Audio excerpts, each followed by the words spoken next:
Shalom. Selamat pagi Bapak, Ibu, Saudara-saudari yang dikasihi Tuhan dimanapun Anda berada. Kita akan dengar-dengaran kembali suara Tuhan di pagi hari ini. Untuk itu Bapak, Ibu yang dikasihi Tuhan, mari sebelumnya kita bersatu di dalam doa. Sungguh besar kasih karunia-Mu ya Tuhan. Engkau memberikan hari yang baru buat kami di pagi hari ini. Kami juga percaya Tuhan ada maksud-maksud terbaik yang Tuhan mau berikan ke dalam kehidupan kami. Ya Bapa, masuklah ke dalam hati kami. Karena kami menyadari ada kuasa lain, kuasa iblis juga yang tidak senang akan hal ini. Dan ingin merebut kebahagiaan, ingin merebut kasih-Mu itu daripada kami.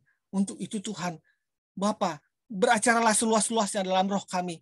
Agar di dalam hati kami ini hanya ada kuasa Tuhan saja yang bertata di dalam hati kami. Terima kasih Bapa. Kami alaskan ibadah ini di dalam nama Tuhan Yesus Kristus Tuhan kami yang hidup. Amin.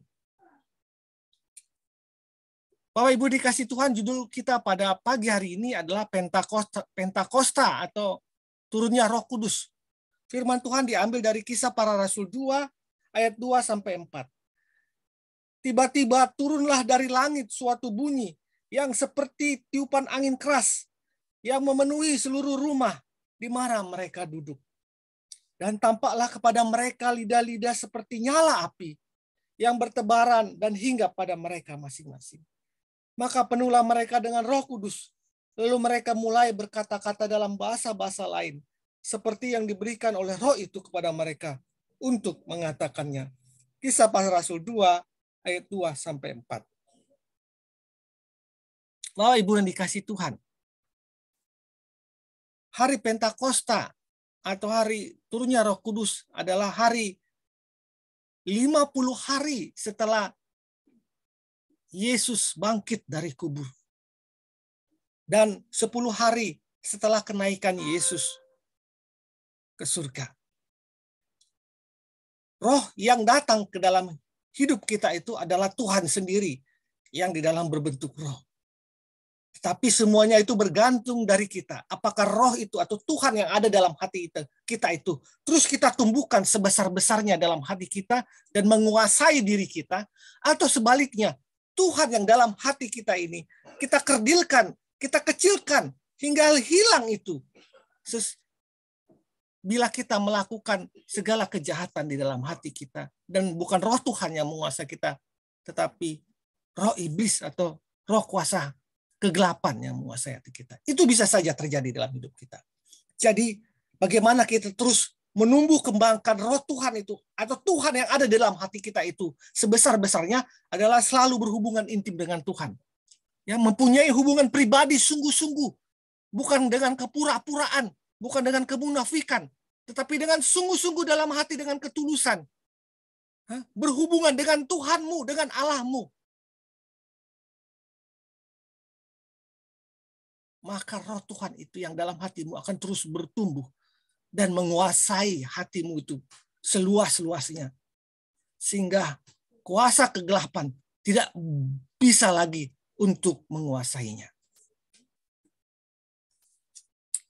Bapak Ibu yang dikasih Tuhan, firman Tuhan di Galatia 5 ayat 19 menyatakan, ayat 20 menyatakan, ayat 19, perbuatan daging telah nyata, yaitu percabulan, kecemaran, hawa nafsu, penyembahan berhala, sihir, perseteruan, perselisihan, iri hati, amarah, kepentingan diri sendiri, percederaan, roh pemecah, kedengkian, kemabukan, pesta pora, dan sebagainya.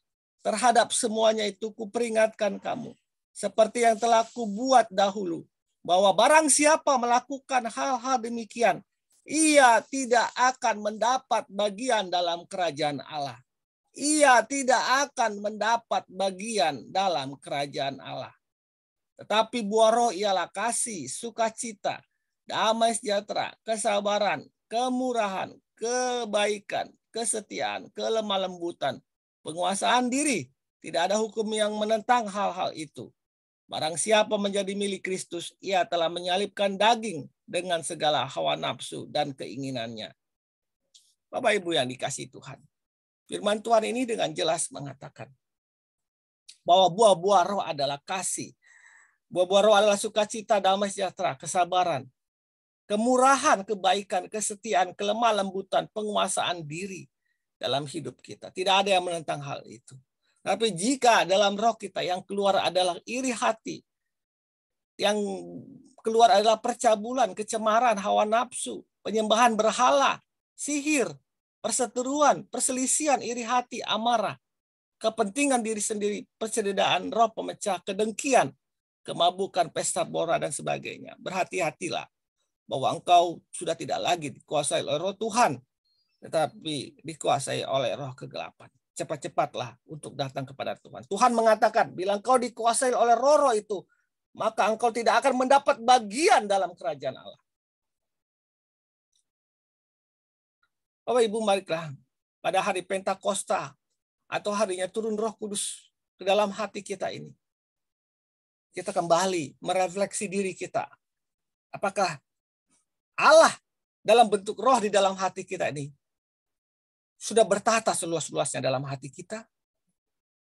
Atau sebaliknya, roh itu sudah hilang sama sekali dalam hati kita? Untuk itu, marilah kita bertobat dan datang kepada Tuhan dengan sungguh-sungguh. Selamat pagi, selamat berkarya. Kiranya roh Tuhan yang ada dalam hatimu bekerja seluas-luasnya, dan itu terlihat dalam perkataan maupun perbuatanmu. Amin.